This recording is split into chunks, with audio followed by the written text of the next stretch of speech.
सबसे पहले आप सभी को राधे राधे, जय श्री कृष्णा। आप सभी का स्वागत है मेरे चैनल काव्या कजरी पर। शाय नमो नमः। बुधवार का दिन भगवान गणेश जी की पूजा के लिए बहुत खास माना जाता है। इस दिन जो भगवान गणेश जी की विधिवत पूजा करता है और व्रत रखता है, उस पर गणेश भगवान की विशेष कृपा होती है। वहीं व्रत में पूजन के बाद इस कथा को जो पढ़ता या सुनता है, उसकी सभी मनोकामनाएं पूर्ण होती हैं। भगवान गणेश को विघ्नहरण और मंगलकरण कहकर संबोधित किया जाता है। ज्योतिष शास्त्र में मान्यता है कि अगर बुधवार के दिन यदि गणेश जी की विधिवत पूजा की जाए और व्रत रखा जाए तो जीवन के सभी कष्ट दूर होते हैं। साथ ही व्यक्ति को सुख समृद्धि, बुद्धि, ज्ञान, व्यापार, सुख और शुभता का आशीर्वाद मिलता है। वहीं शास्त्रानुसार माना जाता है जो कोई बुधवार व्रत करता है उसे गणेश जी की पूजा के बाद ये बुधवार कथा अवश्य पढ़नी या सुननी चाहिए। पौराणिक कथा के अनुसार प्राचीन समय में एक साहूकार की नई शादी हुई थी। एक बार साहूकार की पत्नी अपने मायके गई हुई थी। नए विवाह की उमंग और अकेलापन महसूस होने के कारण साहूकार उत्साहित होकर अपनी पत्नी को लेने के लिए अपने ससुराल जा पहुंचा। वहां जाने पर उसकी बड़ी खातिरदारी की गई, लेकिन एक मुश्किल ये थी कि साहूकार अपने ससुराल पत्नी से ठीक से बात नहीं कर पा रहा था।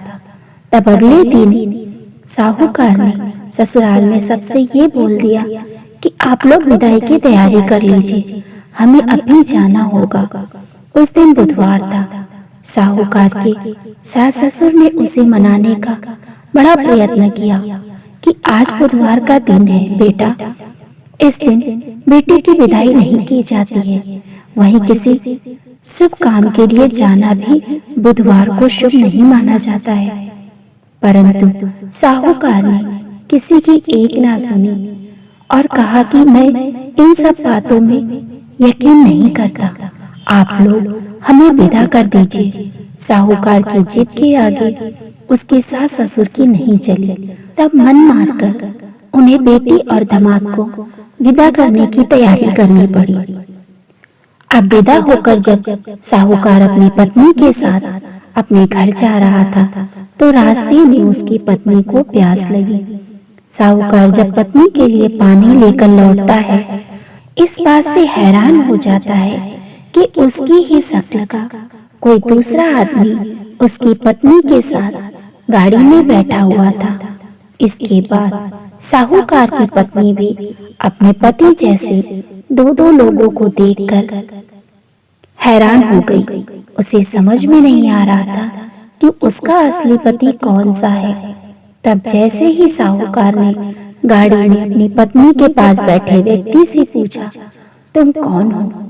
तो उस हमशक्ल ने उत्तर दिया, मैं तो फला नगर का एक साहूकार हूँ और अपनी पत्नी को उसके मायके से लेकर अपने घर जा रहा हूँ।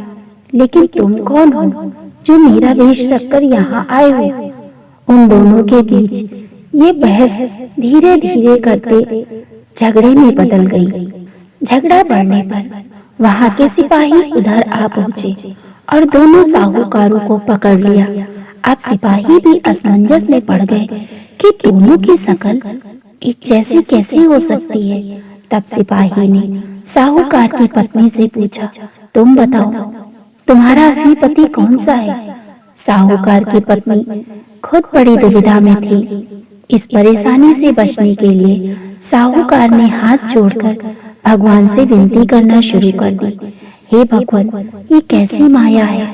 तभी आकाशवाणी हुई, मूर्ख आदमी, ये तेरी ही गलती का नतीजा है। तूने कुछ देर पहले ही अपने सास ससुर की बात ना मानकर उनका ही नहीं बल्कि बुद्धदेव का निरादर किया है।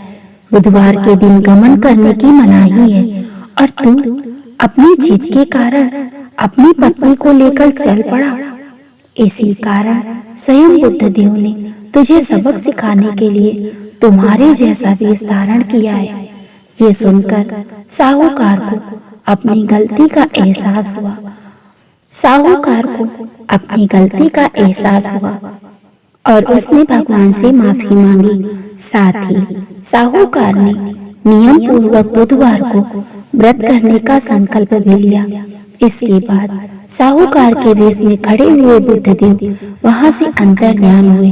फिर साहूकार अपनी पत्नी को लेकर घर चला गया। तत्पश्चात वह साहूकार और उसकी पत्नी दोनों विधिवत बुधवार की व्रत करने लगे। शास्त्रों के अनुसार मान्यता है कि जो भी व्यक्ति इस कथा को पढ़ता है या सुनता है उसके जीवन में सुख समृद्धि आती है। वहीं इस कथा को पढ़ने या सुनने से व्यक्ति के बुधवार को यात्रा करने का दोष भी समाप्त हो जाता है। अगर आपको ये कथाएं पसंद आ रही हैं, ऐसे ही और वीडियो देखने के लिए मेरे चैनल को सब्सक्राइब करें, वीडियो को लाइक करें और ज्यादा से ज्यादा शेयर करें। राधे राधे, जय श्री कृष्णा।